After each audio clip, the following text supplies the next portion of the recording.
제가 기도하고 시작해 볼게요. 고마우신 하나님 감사합니다. 오늘도 저희가 말씀 앞에 씁니다. 하나님 앞에 씁니다. 우리 성령님께서 역사해 주시고 하나님께서 도와주셔서 우리가 말씀의 충만한 가운데 거하게 해주시고 성령의 임재하심 가운데 우리가 다시 하나님 안에 거하고 또 하나님 말씀이 우리 영혼 가운데 스며드는 귀한 은혜의 시간이 또 저희들에게 임할 수 있도록 우리 하나님 도와주시옵소서. 하나님, 하루 바쁜 또 이렇게 근무와 일과를 마치고 이 시간 또 같이 이렇게 말씀을 공부하는데 우리의 육신이 피곤할 수도 있을 것입니다. 하나님, 그러나 우리의 마음과 생각을 붙들어 주셔서 말씀에 집중할 수 있도록 우리 가운데 역사하여 주시옵소서. 하나님께 감사드리며 예수님 이름으로 기도했습니다. 아멘.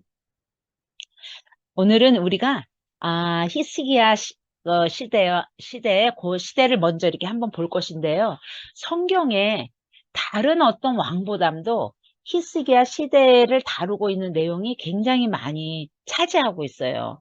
여기 지금 화면에서 보는 것처럼 열왕기에서는 한 3장, 18장에서 20장까지 3장이나 걸쳐서 히스기야 그 왕 시대를 다루고 있고 역대기 하는 29장에서 32장까지 4장이나 걸쳐서 그 시대에 어떤 일이 있었고 어떤 또 종교개혁이 일어났는지에서 다루고 있고 그런데 또 특이하게도 이사야 선지서에 딱 지금 이게 34장에서 36장까지 한 4장에 걸쳐서 이 히스기야 시대에 일어났던 가장 그 뭔가 이렇게 폭풍 전야에 가장 나라가 위기 가운데 있었던 그 시대를 또한 이사야 선지서의 중간에 부록처럼 탁 들어가 있거든요. 그래서 아무튼 그 11장이나 히스기야 시대를 이게 성경에서는 다루고 있고 어느 왕 시대보다도 이렇게 많이 다루고 있는 게 없거든요, 성경에. 그래서 오늘은 그 히스기야 시대 때 또 어떤 일이 있었고 어떤 그 상황들이 벌어졌었는지를 우리가 이제 한번 이게 보도록 하겠습니다. 여기 히스기야 왕 때 여기 이렇게 보면 제가 여기 펜도 한번 적어야 되겠네요. 히스기야 왕 때 보면은 히스기야 여기 지금 이제 우리 북쪽 이스라엘은 이미 망했고 히스기야가 막 왕이 올랐을 때 등극을 했을 때 바로 5년 지나고 한 6년째 바로 북쪽 이스라엘이 멸망하는 정말로 어마어마한 사건들이 일어납니다. 그래서 시대적 배경은 바로 그 시기에 히스기야 왕이 또 왕이 오르는데 여기 이때 또 이 시대에 이 시대에 활약했던 선지자가 이사야 선지자랑 미가 선지자가 있거든요. 그래서 히스기야 그러니까 물론 이사야 선지자는 또 이게 그 한 4대에 걸쳐서 이렇게 이제 활동하기도 하고 미가도 오랫동안 이렇게 사역을 하기도 하는데 그래서 오늘 히스기야 이 왕 29년 제2기간 동안에 어떤 일이 있었는지 그 내용을 한번 보고요. 그 시대 정말로 온 격변하는 역사를 온몸으로 받으면서 활약했던 이사야 선지자 내용을 조금 우리가 들여다보고 조금 시간이 괜찮으면 미가 선지자까지 한번 볼 수 있도록 하겠습니다. 자, 이런 뭔가 북쪽 이스라엘이 멸망하는 이 격변의 시기에 25세 된 히스기야가 왕위에 오릅니다. 왕위에 오르자마자 바로 6년째 그 북쪽 이스라엘이 멸망하는 이 상황을 보면서 바로 그 아래에 있었던 그 조그만 유다 이 나라가 직면한 상황은 굉장히 뭐라 그럴까 조금 이제 어려운 상황이 되죠. 그래서 히스기야가 즉위했을 때 유다 내부적인 그 국내 상황은 어땠나 한번 잠깐 살펴보면 그 히스기야의 아버지가 아하스거든요. 우리 지난번에 봤듯이 아하스 왕 때 이가 했던 악행은 이루 말할 수가 없었어요. 16년 동안 통치하면서 가장 큰 아하스의 죄악은 뭐냐면 여호와의 신앙을 온 나라 가운데 그것을 철폐시키고 그 자리에 아시리아 신상을 놓고 아시리아 신을 섬기고 아시리아 종교를 공식화하고 국교화했던 가장 그런 어떻게 보면 악한 그 아버지의 어떻게 보면 신앙적으로 영적으로 악했던 아버지의 뒤를 이어서 왕위에 오른 25살 청년 이 히스기야가 국내 이 어떤 이 상황을 이렇게 봤을 때 먼저 이 뭔가 국내부터 뭔가 이게 추스려야 되는 어떤 그런 상황인 거예요. 왜냐하면 16년 동안 아버지가 통치하는 기간 동안에 이 나라는 말할 수 없이 황폐해졌고 말할 수 없이 쇠락해졌고 말할 수 없이 정말로 이렇게 어려워진 상태, 가난해진 상태. 왜냐하면 아버지 히스기야는 처음부터 친아수르 정책을 펴면서 북쪽 이스라엘과, 그때 북쪽 이스라엘이 멸망하기 전이니까 북쪽 이스라엘과 아람이 함께 동맹을 맺어서 유다를 침공할 때 아예 아시리아로 달려가서 바로 이 침공을 막아줄 뿐 아니라 먼저 북쪽 이스라엘을 먼저 공격해 달라고 하면서 어마어마한 공물, 어마어마한 뇌물을 바치거든요. 그 이후로 유다는 바로 아시리아의 속국이 되는 것과 같은 상황이 벌어지고, 하물며 아시리아의 종교까지, 그 신까지 섬기고 있는 상황이라 얼마나 그 친아수르 정책을 폈는지를 이렇게 볼 수가 있죠. 근데 유다 내 공식적인 어떤 종교적 제의가, 종교적 어떤 형식, 종교적 어떤 그 제사가 아시리아 신을 섬기고 아시리아 종교가 이렇게 공식화된 것은, 이건 어떻게 보면 종교적 어떤 신앙적 범죄일 뿐만이 아니라 어떤 민족적 굴욕이고 나라의 어떤 존립, 나라의 어떤 존재의조차도 상실해버린 그런 어마어마한 이런 이게 상황이었죠. 그래서 히스기야가 이렇게 왕이 올라서, 그래서 먼저 하는 것은 어떻게 보면 다시 이 나라의 존립의 어떤 의미와 존재의와 어떤 목적과 민족성을 다시 찾고 국가의 어떤 독립, 어떤 그것을 다시 찾아야겠다는 어떤 그런 국가의 어떤 국정 방향을 먼저 정하게 됩니다. 자, 근데 뜻은 이렇게 좋은데, 그럼 이 젊은 왕이 등극했을 때, 그럼 이 유다를 둘러싸고 있는 전체 국제 정세는 어땠었는가 한번 살펴보면, 아까도 얘기했듯이 이스라엘이 멸망하고, 그때, 이제 완전 제국으로 발돋움하고 있는 아시리아가 정말로 거칠게 몰아붙이면서 아람을, 이제 우리 수리아 아람 제국이라고, 이게 아람 제국은 아니지만 아람이라고 늘 들어왔던 그 거대했던 나라 아람마저도 정복하고, 이제 북쪽 이스라엘마저도 정복해서 바로 유다 코앞까지 아시리아 세력이 완전히 들어와서 완전 아시리아 나라가 건설되어져 있는 그 상황에 지금 이제 히스기야가 직면한 국제 정세입니다.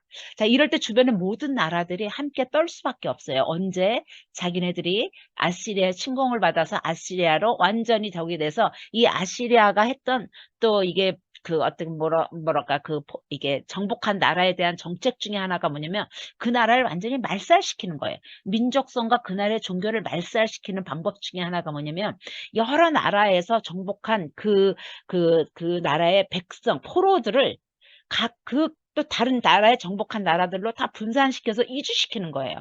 그리고 정복한 그 나라의 사람들은 다 포로로 데리고 가서 다른 나라로 다 흩어지게 만드는 거예요. 그래서 정복한 나라가 여러 민족들이 뒤섞이게 만들고, 그러다 보니까 여러 종교가 그 안에서 또 이렇게 뒤섞여서 종교가 어떻게 보면 다원화되다 보니까 어느 한 민족을 중심으로 해서 어느 한 종교적 그 어떤 그 아래 이게 연합되어지는 것들을 완전히 방지시켜서 완전히 아시리아, 이제 그전에는 그냥 공물을 받고 조공을 받고 그 나라의 어떤 그 세력 아래 뒀다면, 아시리아 때부터는 그렇게 하는 것이 아니라 완전히 아시리아한 나라를 만드는 거예요. 그래서 인류 최초 역사 가운데 새로운 시대가 열려진 것 중에 하나가 뭐냐면 제국시대가 이제 열어지게 돼요. 제국시대는 정복한 모든 나라를 그 나라로 만들고 그 나라를 직접 통치하면서 그 나라 자체의 영토를 넓혀가고 세계를 지배하고자 이렇게 팽창되어가는 그 시대를 제국시대라고 하거든요. 그것을 인류 역사 가운데 처음 열었던 나라가 아시리아예요. 그 아시리아가 북쪽 이스라엘까지 이제 와서, 그 다음에 남주 유다를 비롯해서 에돔 주변에 있는 모든 나라, 지금 또 그 고대 시대의 가장 또 큰 또 거대 제국 가운데 거대 나라 가운데 하나였던 이집트까지 정복하는 거가 지금 이제 아시리아의 남진 정책으로 지금 막 밀고 들어오고 있는 것이 지금 히스기야가 직면하고 있는, 히스기야가 통치해야 될 그 통치해야 될, 죄송해요. 제가 지금 리코드 눌렀죠? 눌렀나요? 예, 레코드 되고 있는 걸로 알고 되고 있는데요. 있는 예, 거예요? 예, 어, 예, 예. 그 녹음한다고 했는데 지금 그걸 눌렀나 안 눌렀나 몰라서 지금 제가 예, 소리를 뻑 제가 질렀어. 예, 아, 확인 아, 버튼 눌러가지고, 예, 예, 아, 오케이, 오케이, 오케이. 되고 있습니다. 예. 고맙습니다. 응. 그런 이런 상황 가운데 이때 이제 어떤 일이 일어나니 이집트가 이제 바로 코앞까지 밀려고 유다가 이제 딱 들어가면 바로 이집트거든요. 그러다 보니까 이집트가 주변에 여러 이 불안을 느낀 이집트가 아시아에 있는 여러 나라를 이게 이제 규합을 해서 함께 반란을 도모해서 함께 항거할 것을 이게 이제 좀 이렇게 저거하기 시작을 해요. 이게 지도를 잠깐 이렇게 보면은 여기 지금 이제 이집트가 여기 지금 이제 북쪽 이스라엘 완전히 넘어갔고 요 남쪽 유다만 남아 있는데 지금 이집트가 아스도뿐만이 아니라 블레셋 그다음에 에돔 모압 또 여러 이 주변에 있는 여러 나라들을 구합해서 함께 연합해서 우리가 이제 밀고 들어오고는 아시리아 제국에 여기에 같이 항거하자면서 이 반란을 일으키는 이런 것을 이렇게 도모하게 돼요.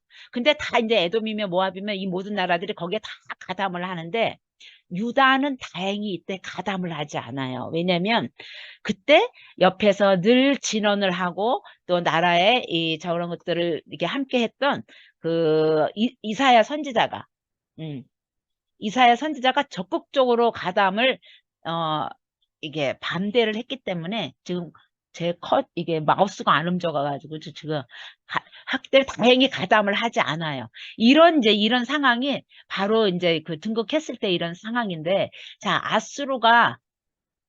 자, 아수르가 지금 예루살렘을 이제 표적으로 해서 이렇게 지금 이렇게 들어오는데 이 예루살렘이 뭐냐면 이게 다시 보면 이 지금 지리적 지리적 어떤 뭐랄까 불운이라고 그럴까? 그것을 좀 얘기하기 위한 거예요. 그래서 여기가 지금 요 팔레스타인 지역 요 지역을 어떻게 보면 세계의 배꼽이라고 하는 이유가 뭐냐면 여기가 그러니까 세계의 대륙을 연결하고 있는 교량지예요. 이게 아프리카로 진출할래도 이쪽을 통과해야 되고 아프리카는 또한 이제 다른 쪽을 이게 뭐야 정복하고 공격하기 위해서는 바로 지금 이 지역을 또 가야만 되는 이 아프리카 대륙과 그리고 유럽 대륙과 지금 이 아시아 대륙을 연결하고 있는 이 교량 지역이 바로 예루살렘이 있고 지금 이 유다와 북쪽 이스라엘이 있었던 바로 요 지역이기 때문에 이 지역은 모든 전쟁에 휘말리게 돼요. 모든 전쟁에.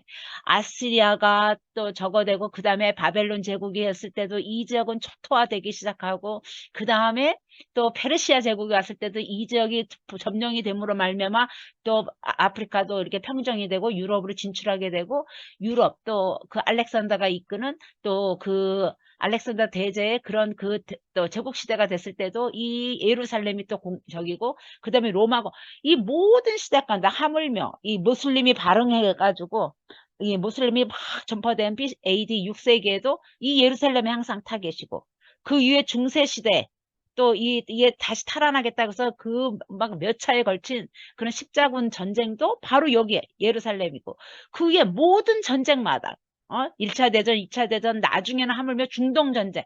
이 예루살렘은 그래서 어떤 세계 배꼽 같이 모든 인류 역사의 모든 큰 전쟁에서 한 번도 이게 예외가 된 적이 없는 바로 이 지역에 위치하고 있는 게 유다이기 때문에 모든 나라의 그런 환란을 늘 온몸으로 겪을 수밖에 없는 게 유다의 지금 현 입장이라는 것이죠. 그럴 때 이제 히스기야가 그럼 어떻게 이 나라를 다시 회복하며 다시 국가를 다시 세우며 또 아시리아부터 벗어나 그 속박에서 벗어나서 자주 이 독립국가로서의 그 위상을 다시 찾을까 하는 가운데 가장 먼저 이제 시작하게 되는 것이 철저한 종교개혁입니다. 그래서 유다 19명 왕 중에서 철저한 종교개혁을 했던 가장 대표적인 두 왕이 히스기야 왕과 뒤에 이제 나올 이제 요시야 왕인데 바로 히스기야 왕의 종교개혁은 그 앞서 했던 요사밧이라든가 어떤 또 요아스라든가 어떤 다른 왕이 했던 종교 교육보다도 훨씬 철저하고 또 하나의 특징은 뭐냐면 여기는 굉장히 어떤 민족의 어떤 회복, 민족성의 회복, 나라의 회복 함께 포함된 하나의 민족운동이자 어떻게 보면 국가회복운동의 그 개념이 함께 포함돼서 진행되었던 것이 바로 지금 히스기야가 이끌었던 종교개혁이었습니다. 자, 종교개혁은 우리가 이제 뭐 이렇게 또 이렇게 알 수 있듯이 가장 먼저는 그 땅에 편만하게 펴져 있었던 아시리아의 모든 종교, 어떤 그 신상들, 또 어떤 그 재단들을 철거하는 것부터 이제 이렇게 시작이 되겠죠. 그러면서 아시리아 신들을 숭배했던 것을 다 이제 금지시켜버리고 다시 예루살렘이 바로 여호와 하나님 신앙의 중심이 되게 만들기 위해서 바로 성전을 또 이렇게 그 정화하고 또 성전을 또 깨끗이 하고 성전을 정화하고 모든 어떤 그 유월절을 다시 지키게 하는 것들을, 유월절도 여태까지 지켜지지 않았던 거예요. 그래서 유월절을 회복하고 성전제도며 제사장의 어떤 직무며 레위인들의 어떤 사명, 말씀을 가르치고 지도해야 되는 사명이며 이 모든 것들을 다시 다 부활시키고 다시 다 회복시켜요.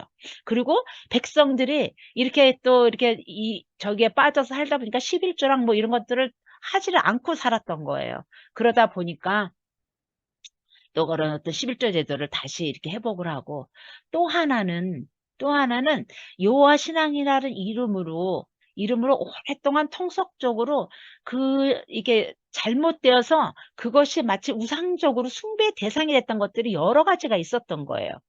그래서 온전한 여호와의 신앙, 온전한 바른 신앙을 회복하기 위해서 이렇게 숭배했던 이런 잘못된 어떤 이렇게 대상들을 제거해야 되는 것 중에 한 대표적인 게가 구리뱀. 왜냐면 우리 모세 때 그 강해에 있을 때 구리뱀의 그것을 보는 자들은 그 연병에서 이렇게 그 독사 그 뭐에서 이제 이게 살림을 받고, 그렇지 않은 사람들 죽었던 거잖아요. 그런 어떤 구리뱀 저기가 완전히 한 우상시돼서 숭배 대상이 되고 있었던 거예요. 그래서 이런 것까지 해서 다 철폐시키는 철저한 어떤 그런 이렇게 종교 개혁을 했다라는 것이죠. 또 하나의 특징은 또 뭐냐면은 북쪽 이스라엘이 멸망하고 거기에는 어떻게 보면 비천한 자들이 남고, 다른 아시리아가 다른 지역에서 실어다 놓은 다른 모든 이방의 여러 민족들이 뒤섞여 있는 그 북쪽 이스라엘을 정말 히스기야는 종교 개혁을 하면서 거기까지도 다시 회복을 해야 되겠다는 원대한 꿈을 가져요. 그래서 어떻게 보면 잃어버린, 다시 그래서 그 북쪽 이스라엘을 다시 회복을 해서 다윗 왕조 때 세워졌던 그 이스라엘의 재통일을 염원하면서 또 이렇게 그 종교 개혁을 할 때 북쪽 이스라엘 사람들도 함께 또 가담할 것을 권유하고, 이런 꿈을 가지고 이렇게 이제 철저한 어떤 종교 개혁을 하게 됩니다. 자, 이러는 가운데 그래서 이제 나라를 다시 다 규합하고 아내를 다시 다 안돈시키면서 나라를 이제 이렇게 뭐랄까 이게 더 이제 강하게 하기 시작을 했어요. 그리고 국방도 더 강화하기 시작을 했고, 또 이제 나라의 모든 기강도 다시 또 이렇게 제사장이며 모든 종교적 모든 기강들을 다 확립하고 있는 가운데 한 이게 기간이 얼마 안 돼서 BC 한 704년경에 또 하나의 약간의 이제 변화가 일어나기 시작을 합니다. 아수르에서 어떤 일이 일어났냐면, 아수르 제국이 계속적으로 지금 팽창해 나가가면서 여러 나라를 정복하고, 그의 어떤 아수르의 세력과 아수르의 그 팽창되어 가고 나라를 이렇게 수많은 나라를 점령하면서 이 나라가 확장시켜가는 그 속도는 어마어마해요. 그러는 가운데 북쪽 이스라엘을 멸망시켰던 사르곤 왕이 이게 죽게 돼요. 죽게 되고 그의 아들 산헤립이 등극했을 때 아수르 제국 내에서 반란 세력들이 일어나요. 아수르 제국이 지금 엄청나게 커졌잖아요. 엄청나게 커졌는데, 이게 엄청나게 커진 이 상황에서 아수르의 양쪽 끝에서 반란이 일어나면서 이 산헤립이 이 왕에 오르자마자 국내 이런 반란 세력들을 진압하고 국내 이런 것들을 이렇게 확실하게 또 이렇게 왕권을 강화하는 일에 뭔가 이렇게 바쁘고 있을 때, 히스기야나 그 주변의 나라들이 생각하기를, 이때가 기회다. 이때에 우리가 아시리아로부터 지금 벗어날 수 있는 이게 최고의 기회다라고 하는 그런 그 계획을 갖게 되는 거예요. 그래서 그때는 이제 이게 특별히 이 바벨론을 중심으로 해서, 그때는 아수르가 여기에 있으면 바벨론이 요 밑에 있어요. 지금 이제 쿠웨이트랑 그 이라크의 남쪽 부분, 그 페르시아만 바로 위쪽에서 바벨론 세력이 서서 여기에 고대 시대부터 원래부터 있었어요. 그러니까는 아브라함이 갈대아 우르에서 이렇게 살았었잖아요. 그 칼테아가 구바벨론 제국이고, 그 중에서 우르 왕조 때 이게 떠났다는 말인데, 원래부터 바벨론이 있는데 바벨론은 그때는 약했어요. 아수리에 언제 또 공략을 당해서 언제 아수리에 먹힐지도 모른다는 늘 국가적 위기의식이 이 바벨론이 있었어요. 그럴 때 바벨론을 주도로 해가지고 그때 아람이며 또 여기 모압이며 또 아람 뭐지 모압 암몬이며 모압이며 또 에돔이며 애굽이며 이 전 나라를 함께 이게 또 이렇게 블레셋이며 해서 함께 연합해서 아시리아를 반란하고자 하는 그런 어떤 움직임과 운동이 일어나게 돼요. 근데 이때 히스기야가 이 반란 세력, 반란하는 이 운동에 가담을 하게 돼요. 왜냐하면 바로 그 사내립이 등극했을 때 여태까지는 일단 나라가 이게 존립을 해야 되니까 아시리아에 조공을 바치고 있었어요. 근데 사내립이 등극하고 양쪽에서 막 반란이 일어나고 있어요. 이때가 가장 절호의 기회에 대해서 아시리아에 더 이상 조공을 바치는 것을 이제 안 한 거예요. 그래서 반아수르 정책을 이제 노골화시키고 이제 아수르에 이제 정면으로 이제 대항하는, 그래서 국가적 독립, 완전히 아수르로부터 벗어나고자 하는 그 기회가 바로 이 기회다라고 해가지고 바로 이제 그때 이렇게 이제 조공을 이제 거부하고 아예 이제 반아수르 정책으로 완전히 들었을 때 혼자 한 나라로는 이 아수르를 대항할 수가 없잖아요. 그런데 이렇게 지금 한 10개국 이상이 연합한 연합 세력을 만들어서 아수르를 대항해야지 각 나라가 존립할 수 있다는 위기의식이 점차 팽배해지자 히스기야가 여기에 가담을 같이 하게 됩니다. 유다도. 근데 이때 이사야가 끝까지 말려요. 계속 그것을 하나님이 도와주실 것이 아니고 바로 이 나라가 바로 하나님께로 바로 돌아와서 바로 하나님이 도우시는 도움을 바라지, 이 같이 한 반란 세력에 같이 가담한다고 하나님께서 도와주시는 것이 아니라고 이사야 선지자가 엄청나게 말리지만, 바로 나라의 자주 독립 그리고 민족적 어떤 것들을 회복하고자 하는 어떤 국가주의적 그런 열망이 너무나 뜨거웠던 히스기야 왕은 여기에 이제 가담을 하게 됩니다. 그런데 아수르가 이런 상황을 그냥 놔둘 리가 없잖아요. 그래서 아수르가 언제 침공해 올지도 모른다는 걸 방비하기 위해서 굉장히 국방을 강화해요. 그래서 많은 도성에 다시 성벽을 다시 쌓고, 그리고 군대 조직을 더욱더 이제 공고히 하게 되고, 무기도 개발시키고, 더욱더 식량을 비축하고 하면서 더 많은 어떤 국방을 강화하는 가운데, 또 하나의 대비책이 뭐냐면, 자, 이스라엘 수도 예루살렘이 있어요.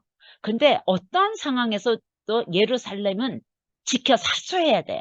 여기는 하나님의 성전이 있는 종교의 중심지고 수도이고 왕궁이 있고 하는 이 모든 것이 때문에 이 예루살렘은 어떤 상황에서 끝까지 방어하고 끝까지 지켜내야 되는 어떤 절대절명의 그런 어떤 사수해야 될 어떤 수도인 거예요. 그런데 지금도 마찬가지지만 이때 당시에도 가장 큰 문제가 뭐냐, 예루살렘은 큰 산지 위에 형성되어 있는 도시예요. 그러다 보니까 방어에는 굉장히 유리해요. 산지 위에 있는 도시이기 때문에 밑에 적들이 올라오는 것이 다 보이기 때문에 그것도 어떤 방어는 천의 요새 지역이긴 하지만, 하나의 문제는 뭐냐면 전체 그 이스라엘 나라가 다 마찬가지긴 하지만 물 문제예요. 식량은 어떻게든 다 비축할 수 있는데 이 물이 공급이 되지 않으면 이 예루살렘이 포위가 되었을 때 어떻게 끝까지 아무튼 장기간 동안 저항하면서 이렇게 이게 지켜내야 되는데, 물이 공급되지 않으면, 물이 없으면 그렇게 이게 저항을 할 수가 없잖아요. 그래서 그때 이제 아수르가 침입해 올지도 모른다는 하나의 그 대비책 가운데 하나가 그 유명한 히스기야 터널을 이때 그래서 만들게 되는 거예요. 그래서 자, 예루살렘 도성이 이렇게 있으면 도성이 있으면은 예루살렘 성 밖에 기온샘이 있어요. 기온샘이 원래 예루살렘 도성으로 들어오는 물의 근원지예요. 물의 기온, 여기서 이 샘에서 물들이 예루살렘 도성으로 이렇게 이제 들어오고 그 물들을 저거 하는데 적들이 침입하면 가장 먼저 하는 일이 뭐냐면은 이 물의 근원을 막는 일부터 하게 되거든. 어떤 적들이 들어와도 가장 먼저 하는 일이 뭐냐면 이 물의 그 수로의 근원이 되는 물의 근원이 되는 그런 것들을 다 찾아서 이거를 막아버리는 일들을 하는데 그래서 이제 히스기야 때 저기 한 게 뭐냐면 이것이 완전히 그 지하로 터널을 다 이게 만들어서 물이 지하로 가게 되면 일단 적의 눈에 노출이 되지 않고 그래서 기온샘이라든가 그 어디가 그런지가 있는 것을 철저히 다 위장시키고 완전히 다 지하로 넣어버리면 물이 계속 저기 뭐야 예루살렘 도성으로 공급받을 수 있다라는 그런 계획하에 어마어마한 작업을 하게 되는 것이 뭐냐면 지하 터널을 파는 작업을 하게 돼요. 그것이 그 유명한 히스기야 그 터널인 거예요. 그런데 533m 이만큼 이렇게 이제 타게 되는데 그것이 이 예루살렘 도성에 와서 이 모이는 어떤 하나의 연못처럼 조그만 이렇게 연못처럼 형성이 되는 게 신약에 나오는 그 유명한 실로암 연못이 되는 거예요. 이게. 근데 이것이 그 히스기야 터널을 통해서 나왔던 그 물이 모여든 것이 실로암 연못인데 이게 533m인데 어느 정도로 철저하게 계산을 해서 이렇게 했냐면은 물이 흐르는 소리가 적의 귀에 들리면 안 되잖아요. 그러면 그들은 어떻게 하든 이걸 찾아가지고 그거를 그 소리를 근원을 찾아서 파괴시킬 수도 있기 때문에 이 학자들의 연구에 거의 터널 연구에 의하면은 그 기온샘에서 예루살렘에 들어오는데 이게 내려오는 이 겨가 30cm가 안 되게 서서히 이 기울기가 그냥 이 전체 내려오는 게 한 30cm 정도가 안 되게 했으니까 그냥 이렇게 그냥 흐르는 정도로 이렇게 이게 했다는 거예요. 그러니까 그것이 지금 기술로도 참 이해가 안 되고 또 하나는 이 끝 양쪽에서 이 두 군데서 파오는 거예요. 이쪽에서 파오고 이쪽에서 파오는데 어떻게 중간 지점에서 정확히 만나서 이 터널을 연결시켰는지도 지금도 그것이 과학적으로 잘 밝혀내지를 못한대요. 그때는 어떤 외부에서 보는 측정 기술이라든가 뭐 그런 거가 있는 것도 아니고 지하에서 그냥 이렇게 파 들어가는 건데 그걸 어떻게 이렇게 만나게 했는지.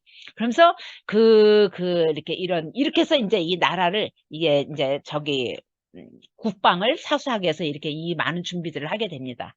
그런데 이렇게 이 전체 항거하는 반란 그 움직임에 함께 가입한 지 3년 후에 예상했던 대로 사내립이 침공에 들어와요. 자, 사내립이 침공해서 이 해안가를 중심으로 해서 질풍처럼 침공에 들어오는데 거기에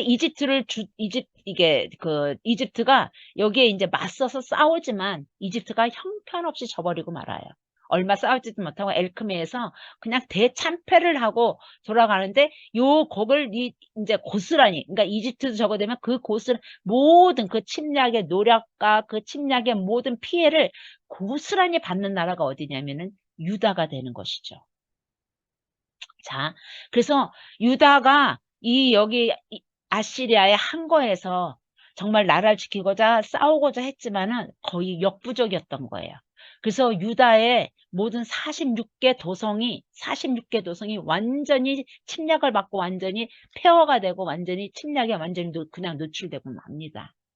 근데 지금 그 사내립의 모든 군사가 지금 이 라기스에 집중해 있는 거예요. 여기가 이제 작전본부가 되고 여기에 이제 엄청난 군인들이 주둔해 있으면서 계속적인 학살과 계속적인 유다 전 46개 도성이 완전히 파괴되어지고 공격받아서 완전히 항폐해됐다고 하면은 그 조그만 유다 나라의 46개 도성이면은 거의 모든 나라가 완전히 적의 손에 짓밟히고 예루살렘 이 도성만 지금 사수하고 있는 거예요. 근데 예루살렘을 지금 침공에 들어갔는데 그게 쉽지가 않으니까 작전본부 모든 어떤 주요본부를 이 라기스에 두고 엄청나게 유다를 공격하고 있는 상황이에요. 그때 이제 1차로 침입을 했을 때. 자, 이런 상황에서 예루살렘에서 끝까지 항거하며 끝까지 이렇게 저항하고 있는데 이 히스기야 안에서도 이 여론이 또 갈려지는 거예요. 왜냐면 이 내부적으로도 이 조그만 어떤 군 반란이 또 일어나기도 했고, 또 일부 대신들은, 일부 또 이렇게 방백들은 이렇게 해서 우리가 지금 끝까지 항거한다고 아시리아에 우리가 다시 이 나라를 건질 수 있는 것은 아니다. 우리가 항복을 해서 항복하는 것이 그래도 우리가 살 길이다라고 항복할 것을 막 말하는 자들이 있는 거예요. 근데 이제 이사야 선지자가 절대적으로 항복하지 말도 이게 하지 않도록 또 이제 옆에서 계속 권면을 해줘.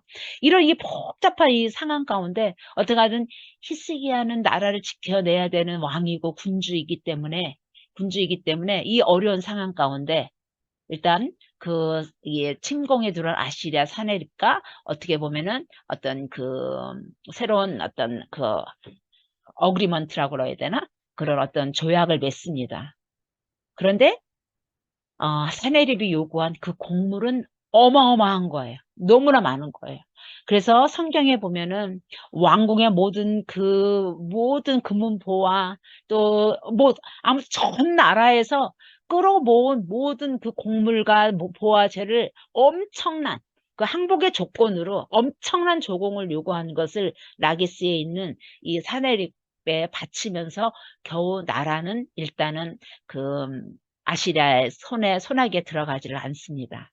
뿐만이 아니라 이때 철거하면서 그래서 이제 또다시 반아시리아 정책을 폈지만 어쩔 수 없이 이제 아시리아에 지속적으로 공물을 바치고 또 아시리아에 또 예속이 돼서 아시리아의 어떤 또 시종 같은 그런 모습으로 유다 나라를 또 지켜가는 그런 상황으로 어쩔 수 없이 되어버린 상태예요. 그래서 이때 히스기야의 어떤 공주들도 딸들도 그 사내립의 어떤 또 처가 되기 위해서 후궁이 되기 위해서 어떤 볼모로 또 그 니느웨로 또 데리고 가는 이런 국가적 수모를 또 이렇게 당하게 됩니다. 자, 그래서 이제 사내립 1차 침략을 다시 이제 정리해 본 거고요, 이거는. 자, 그런데 13년 후에 그래서 나라를 다시 방비하고 나라를 다시 또 재정비하고 하고 또 언제 또 아시리아가 또 침입해 들어올지 모른다는 것 때문에 다시 막 이게 이제 내부적으로 다시 이제 견고하게 만들지만 이 사내립이 그 다음에 2차로 침입해 들어오는 거예요. 왜냐면 이 아시리아가 어떤 정보를 입수를 했냐면 이집트 바로가 아스리아를 공격하려고 먼저 군대를 움직인다는 첩보를 이 아시리아가 그거를 이게 안 거예요. 그러자 사내립이 먼저 이 애굽의 군대를 이게 먼저 방어하고자 그리고 먼저 이 군대를 움직여서 침입해오는 이 전쟁에서 먼저 이 아시리아가 먼저 선제 공격으로 이제 이 해안가를 중심으로 해서 해안가를 중심해서 이제 침공에 들어옵니다. 그런데 이 지도에 있어서 보듯이 애굽과 맞서 싸우려면 거기를 또 어디를 거치냐면 또 유다를 거쳐요. 유다는 그러다 보니까 애굽은 방어하기 위해서 이들이 먼저 이쪽으로 와서 먼저 이렇게 맞서 싸울 거 아니에요. 그러니까 유다는 항상 어디에서 세력이 강해져서 그들이 정복 전쟁을 하게 되든 여기는 항상 전쟁터가 되고 항상 여기에 전쟁의 피해를 이들을 입을 수밖에 없는 그런 이 상황이 되는 것이죠. 자, 이런 이집트가 군대를 움직이다는 첩보를 받고 공격해 들어오는데 이집트를 막아내기 위해서는 사내립 생각하게 먼저 유다를 봉쇄하지 않으면 안 되겠다는 생각을 하게 된 거예요. 애굽과 유다가 같이 동맹을 맺고 이미 동맹을 맺은 상태거든요. 지금 동맹을 맺고 또 여기서 같이 연합해서 싸울 때 주변의 모든 나라들이 또 같이 또 연합해서 싸울 수 있는 그런 위험이 있기 때문에 먼저 사내립의 작전은 뭐냐 이 유다를 완전히 철저히 봉쇄해야지 이 애굽과 또 이렇게 방어하면서 싸울 수 있는 그런 게 훨씬 유리하다라고 생각을 하게 된 거예요. 자, 그래서 랍사게 그의 부하 장군 라스게가 어마어마한 군대를 이끌고 이 유다를 침공해 들어온 겁니다. 침공해 들어옵니다. 그리고 침공에 들어와서 지금 이제 또 이렇게 왜냐면은 병력을 최소화해야 되거든요. 병력을 최소화하기 위해서 지금 유다를 봉쇄하기 위해서 어떤 작전을 피냐면 유다랑도 싸우면 여기도 병력도 손실이 되고 애굽이 또 어떻게 역으로 어떻게 또 이게 공격할지 모르고 하니까 일단 유다를 봉쇄시키기 위해서 병력을 최소화하기 위해서 이게 그들이 이게 했던 작전이 뭐냐면은 바로 항복을 유도해내는 거예요. 항복. 유다와는 싸우지 않고 일단 항복을 유도해내는 거예요. 그래서 그때도 마찬가지로 라기스에 또 진을 칩니다. 라기스에 또 지휘본부를 하고 이 랍사게는 이 림나 지역에 가서 지금 여기 블레셋과 유다군 이쪽을 방어하면서 랍사게는 아니 뭐죠? 그 사네립은 왕은 이쪽에서 싸우고 있고 이 라기스의 부하장군 이제 이게 랍사게를 놔두고는 바로 유다를 봉쇄해서 어떻게 하든 항복을 받아내도록 하는 것이 지금 2차 침략 때 사네립의 작전이에요. 그래서 이게 성경에 이렇게 그래서 이들이 작전이 뭐냐면 먼저 헤브론으로 가서 이쪽으로 쭉 올라와서 이제 유다로 이제 침공하기 위해서 이제 이런 작전을 이렇게 피는데 유다의 항복을 받아내기 위해서 어마어마한 모욕과 이 사람들을 이간질을 하는 여러 장면들이 성경에 자세히 기록되어 오고 있어요. 그래서 항복을 받아내기 잔정 안 하고 항복을 받아내기 위해서 그 이제 뭐 랍사게나 이런들이 너희가 애굽과 지금 동맹을 맺었는데 애굽을 의뢰하는데 지금 너희가 지금 우리 아시리아랑 지금 함께하고 아시리아는 동맹을 맺어야지 지금 히스기야가 친애굽 또 반 아수르 정책을 하는 거에 대해서 계속적으로 또 이제 얘기를 하는 거예요. 그리고는 지금 니네가 믿는 하나님이 있는데 그 하나님이 여기까지 우리가 오도록 한 것이 하나님 뜻이 아니고서 우리가 어떻게 여기까지 왔느냐. 그러니까는 히스기야가 계속 여호와 신앙을 강조하면서 종교개혁을 했는데 그거 따르지 말라는 거예요. 따르지 말라는. 아시리아 신이 강하기 때문에 우리가 여기까지 올 수 있다라는 거예요. 그래서 막 그 유다 말로 크게 그냥 히스기야 그래서 이간질을 하는 거예요.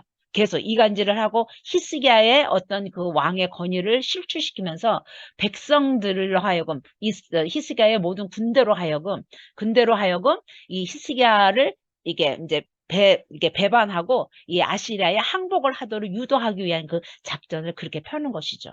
자, 이럴 때 이 나라가 정말로 완전히 풍전등화에 지금 처해져 있는 상황입니다. 자, 아까도 이게 다시 정리하면 풍전등화에 이게 처해져 있는 상황 가운데 계속적으로 저거 이렇게 계속적으로 그냥 히스기야를 힐난하고 그 여호와 신의 그 무능력을 또 이렇게 막 그 비난하고 그러면서 아시리아의 위대함을 강조하면서 모든 백성들과 모든 방백들과 모든 군대를 히스기야로부터 멀어지게 하는 어떻게 보면은 그 분열시키는 그런 작전으로 계속 이렇게 하는 가운데 히스기야가 모든 방백과 모든 백성들에게 명령합니다. 모두 다 함구하라고, 모두 다 침묵하라고, 어떠한 것에서도 반응하지 말라고. 그러면서 묵묵히 그들의 어떠한 그 저거에도 저거 하고 있는 가운데, 자, 그 사네립이 림나에서 싸우고 있는 사네립이 편지를 보내요. 그래서 그 편지를 히스기야한테 보냅니다. 계속 그래도 이들이 항복을 안 하자 이제 편지로 약간의 협박과 항복할 것을 협박하는 편지를 우리 히스기야한테 보냅니다. 나라가 정말로 이제 아시리아 손에 금방 넘어갈 판이에요. 그리고 지금 이 아시리아랑 대항하고 싸우고 있는 블레셋이라든가 이집트도 그냥 거기서 여지없이 무너지고 있는 이 상황 가운데 이 편지를 받고 히스기야가 정말로 마음이 무너집니다.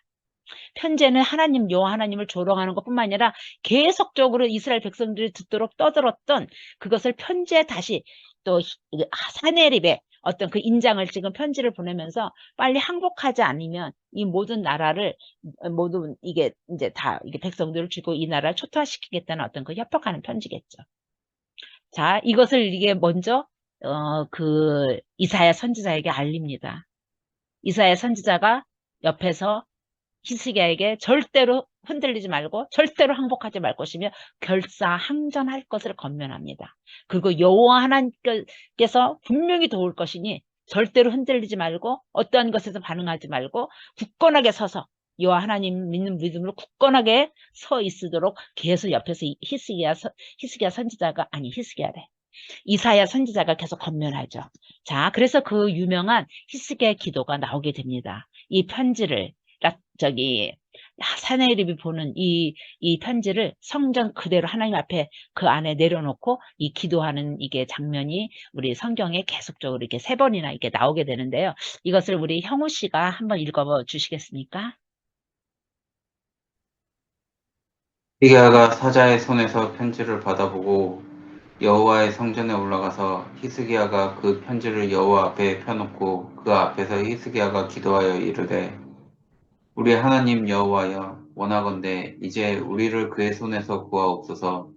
그리하시면 천하 만국이 주 여호와가 홀로 하나님이신 줄 알리이다 하니라. 네.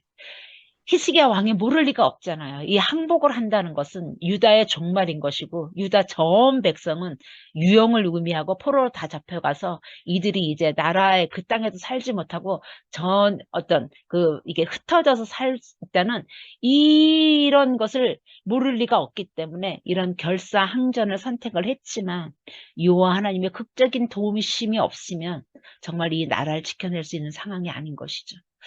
그런데 이때 정말로 기가 막히게도 정말로 엎친 데 겹친 격으로 히스기야가 이때 큰 병에 들어요.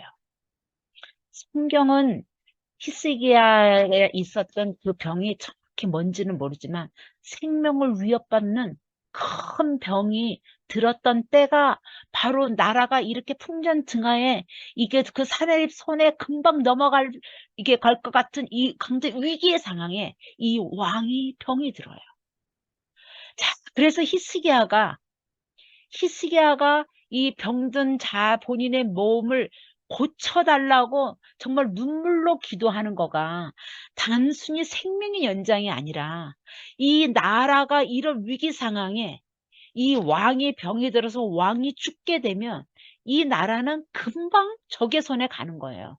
그런데 더더욱 기가 막힌 일은 더더욱 이 히스기야 마음을 너무나 이게 여기 막막하게 했던 것은 뭐냐면 후사를 이을 왕자가 없는 거예요. 히스기야 다음에 왕위를 이은 그 왕이 므낫세인데 므낫세는 2차 침입이 완전 저거 한 이후 3년 후에 태어나거든요. 이때 왕손이 없는 거예요. 왕세자가 없는 거예요. 그래서 히스기야가 만약에 죽게 되면 이 보위를 이을 왕위를 이을 이 왕자마저도 없는 이때에 왕이 병이 든 거예요. 자, 히스기야가 어땠는지 우리 또 형우 씨 또 읽어봐 주시겠습니까? 때에 히스기야가 병들어 죽게 되매 히스기야가 낯을 벽으로 향하고 여호와께 기도하여 가로되 여호와여 구하오니 내가 진실과 전심으로 주 앞에 행하며 주의 보시기에 선하게 행한 것을 기억하옵소서 하고 심히 통곡하더라. 내가 내 날을 15년 더할 것이며 내가 너와 이 성을 아수르 왕의 손에서 구원하고 내가 나를 위하고 또 내 종 다윗을 위함으로 이 성을 보호하리라 하라 하셨더라. 예, 예. 히스기야가 정말 이 벽을 향해서 얼굴 향하고 눈물을 통곡을 하면서 정말로 이 병난 것을 고쳐달라고 기도를 하게 되는 것이죠. 그럴 때 하나님께서 내가 너의 눈물을 보았고 기도를 들었노라고 말씀하시면서 이사야 선지자를 통해서 15년의 생명을 연장해 줄 것이라는 예언을 히스기야가 듣게 됩니다. 그렇게 한 이유가 하나님께서는 뭐냐면 내가 나를 위하고 또 내 종 다윗을 위함으로 이 예루살렘 성을 보호하겠다고 이게 말씀하신 겁니다. 자, 이런 이 예언의 말씀을 듣고 바로 그날 밤에 바로 사내립 군사 18만 5천 명이 전멸하는 일이 일어나요. 하나님께서 특별하신 하나님의 역사하심으로 그 안에 서로 자기네들끼리 왜냐면 그 주변에 다른 나라가 지금 여기를 향해서 지금 침공에 들어오고 있다라는 이런 어떤 것들을 이게 주면서 근데 15만 8천 명이 정확하게 어떻게 하룻밤 사이에 하나님께서 전멸시켰는지 우리는 잘 몰라요. 성경에는 그 내용을 자세하게 기록해 놓지를 않았어요. 그런데 하나님께서 이 성을 구해주고 이 나라를 지켜주실 것이고 너의 병을 낫게 해줄 것이라는 그 예언을 해주시자 정말로 하나님께서 그 온 백성의 기도를 들으시고 바로 그 사내립 군사 18만 5천 명을 전멸시켜요. 그래서 전멸시키고 하시는 그 말씀이 뭐냐면은, 자, 이것도 우리 형우 씨도 읽어봐 주세요. 내가 나와 나의 종 다윗을 위하여 이 성을 보호하여 구원하리라 하셨나이다 하였더라. 밤에 여호와의 사자가 나와서 아수르 진영에서 군사 18만 5천 명을 친지라. 아침에 일찍이 일어나 보니 다 송장이 되었더라. 아수르 왕 사네립이 떠나 돌아가서 니느웨에 거주하더니 그가 그의 신 니스록의 신전에서 경배할 때에 아드람멜렉과 사라엘이 그를 칼로 쳐 죽이고 아라랏 땅으로 그들이 도망하매 그 아들 에살핫돈이 대신하여 왕이 되니라. 예. 사내립이 이 전쟁에서 진 것이 굉장히 이제 정치적인 큰 타격을 받게 돼요. 그래서 여기서 결국은 다 이거 완전히 여기서 그 패전을 하고 자기 나라로 이게 이제 가잖아요. 후퇴해서 가잖아요. 가서 얼마 안 있어서 그의 그 어떤 왕위 다툼이겠죠. 그의 아들들에 의해서 피살돼요.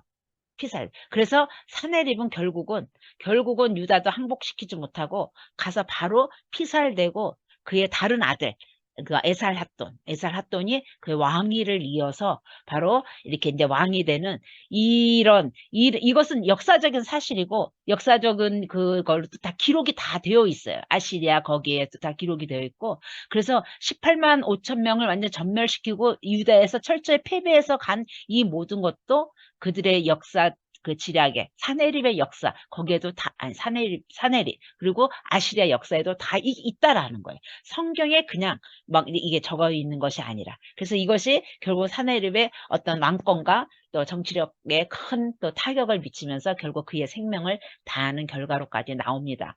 그래서 하나님께서 그러니까 저기 히스기야가 29년 제의를 하는데 14년 동안에 그런 일이 있고 14년째 그렇게 2차 침공을 받아서 극적으로 이 유다가 이렇게 이제 그 아시리아를 물리치게 되는 거잖아요. 아시리아가 완전히 패전을 해서 돌아가게 되잖아요. 이것이 주변 사방에 이제 소문이 퍼진 거예요. 그래서 성경에도 보면 그의 애가 더욱더 그의 이름이 존귀하게 되었더라라고 나오는 것처럼 주변 사방에 이게 서문이 펴지면서 이 유다가 다시 안정기를 갖게 돼요. 그래서 히스기야가 그 후반에 15년 또 이렇게 다시 통치하는 기간 동안에 더 이상 아시리아의 공격을 받지 않고 나라가 다시 이렇게 이제 좀 안정된 상태로 이렇게 가게 됩니다. 그런데 이때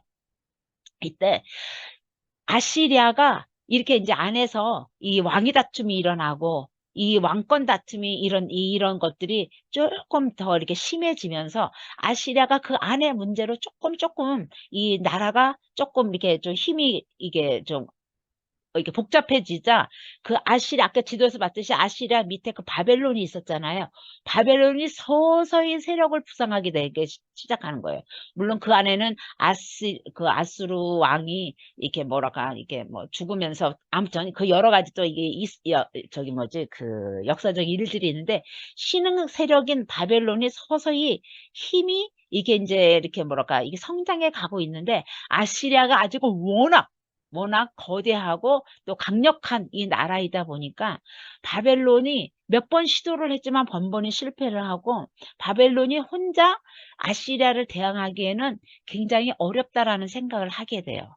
그때 바벨론이 어떤 생각을 하게 되냐면 우리가 그 전에 했던 것처럼 반아수르 정책을 펴는 나라와 동맹을 맺으면 아시리아 공격도 막아낼 뿐 아니라 새로운 어떤 것들을 도모할 수 있지 않을까라는 생각을 바벨론이 하게 되면서 그때 가만히 보니까 그 18만 대군을 유일하게 무찌르고 아시리아 공격에서 점령당하지 않고 완전히 아시리아를 패전시켜서 보낸 그 나라 유다가 있잖아요. 히스기야 왕이 있잖아요. 그래서 바벨론이 생각하기에 유다를 찾아가서 유다와 동맹을 맺으면 아시리아 공격에도 대비할 뿐 아니라 뭔가 새로운 어떤 동맹 세력으로 또 다른 것들을 도모할 수 있겠다라는 생각을 해서 바벨론에서 그 사절단을, 어마어마한 사절단을, 금은보와 엄청난 조공을 가지고 유다로 보내게 돼요. 자, 바벨론의 사절단을 받은 그 히스기야 왕이 어떻게 했을까? 어떻게 했을까? 자, 히스기야가 생각하기에, 자, 히스기야가, 왜냐면 나이가 먹어가잖아요. 25세에 왕이 돼서 지금 29년 제의를 하다 보니까 그때 고대 시대 수명으로 봤을 때 50대, 60대가 되면 굉장히 오래 산 거고 나이가 많은 상태인 거거든요. 그런데 아시리아 세력은 여전히 무섭고 두려운 세력이에요. 그런데 저 멀리 있는 바벨론이 사절단이 와서 함께 동맹 맺을 것을 요구하고 엄청난 그런 이게 보화를 가지고 와서 이렇게 우리가 함께 동맹을 맺어서 아수르 세력에 대항하자라고 하는 이런 것 제안을 받았을 때 히스기야 왕은 굉장히 영민한 왕이에요. 그리고 나라를 잘 이끌었어요. 그 위기 상황에서 이 두 번이나 엄청나게 나라를 그래도 이게 보존했던 그 영민하고 이게 통찰력 있는 왕이거든요. 그런데 그럼 히스기야가 왜 바벨론의 이 사절단에 그 나라의 막 곡간까지 그 왕궁의 모든 보화, 모든 군사 그 장비, 모든 이 나라가 어느 정도 안정된 부를 가지고 있는 이 곡간까지도 다 보여주는 이런 실수를 했을까? 저는 성경을 읽으면서 조금 약간 이것이 좀 궁금하더라고요. 어. 그런데 히스기야가 생각했을 때도 예를 들면 이런 바벨론의 속셈을 모를 리가 없잖아요. 모를 리가 없잖아요. 그런데 어찌 됐든 이 유다 혼자 이 작은 나라가 혼자 아시리아를 대항하기에는 뭐가 역부족이라는 생각을 안 할 수밖에 이게 할 수밖에 없는 상황에서 바벨론이 그런 것을 요구했을 때 그래도 함께 동맹을 맺어서 함께 대항할 수 있는 거대한 또 한 세력이 있는 것이 우리나라에도 유리하겠다라는 생각을 하게 된 것이죠. 그리고 그때만 해도 바벨론은 신흥 세력이고 거대 세력이 아니고 지금 모든 전 세계가 이 아시리아는 이 거대 세력에 우리나라가 지금 멸망당하지 않고 여기에 정복당하지 않는 거에 전전긍긍하고 있는 이 상태에서 그 아시리아로부터도 훨씬 멀리 있는 저 페르시아만 그쪽에 있는 바벨론은 굉장히 먼 지역에 있는 나라기 때문에 그 바벨론이 유다를 침공하게 될 거라는 것을 조금도 생각하지 못했다라는 거예요. 어떻게 보면 히스기야는 이렇게 나라를 어떻게 보면 또 구하고 보존하고자 하는 어떤 구국의 그 굳은 의지, 이 왕으로서의 현실적인 판단력, 어떤 이런 걸 가지고 아마도 바벨론의 제안을 받아들였을 것이고, 그래서 유다 나라가 충분히 그렇게 함께 할 수 있는 나라라는 것을 가시하면서 보여주는 그런 그 실수를 하지 않았나 하는 생각을 한번 해봐요.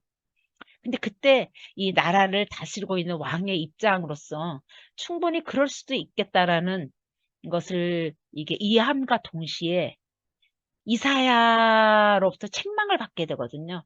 그것이 정말 어느 것이 그러면 하나님의 뜻이고 하나님이 기뻐하지 않으신 것을 그때 당시에 당대의 히스기야 왕의 입장에선 어떤 것이 정말 현명한 결정인가 굉장히 어려웠을 것 같다는 생각을 하게 돼요. 근데 성경은 이런 거에 대한 부연 설명이 없이 그 히스기야 왕이 실수한 거에 대해서 이사야가 예언하는 것으로 그의 시대를 마무리합니다. 자, 우리 형우 씨 다시 한번 읽어 주십시오.